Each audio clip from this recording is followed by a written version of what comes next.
ခွင့်ရတဲ့အတွက်ဘုံလူတော်ပြောလိုပါတယ်။အားလုံးကတော့တရားဝင်ပြည်သူဆိုရတာဒီထောင်ရတဲ့တရားဝင်ပြည်သူကတော့ဖြစ်တယ်။အားလုံးရဲ့သူကြီးမှုအားလုံးရဲ့စိတ်အားအားလုံးရဲ့သူ့လက်သက်တွေနဲ့ဒီပေါ်ရဲ့တရားမှုခိုင်တာပါဝင်တဲ့ကြရမှာအားလုံးတက်ပြီးတော့အားလုံးပေါ်ပြီးတော့အားလုံးပြီးတော့အားလုံးနိုင်တော့အားလုံးပြီးတော့ဒီစက်ပါတော့ဒ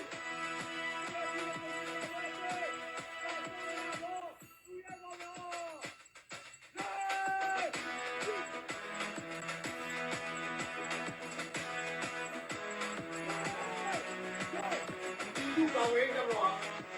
ဒီမဲ့ပါရည်လားဒီကိုဒီကတော့ဘယ်လိုလဲအားဝယ်ဆိုတော့ရတဲ့စစ်ကောင်ကြီးရဲ့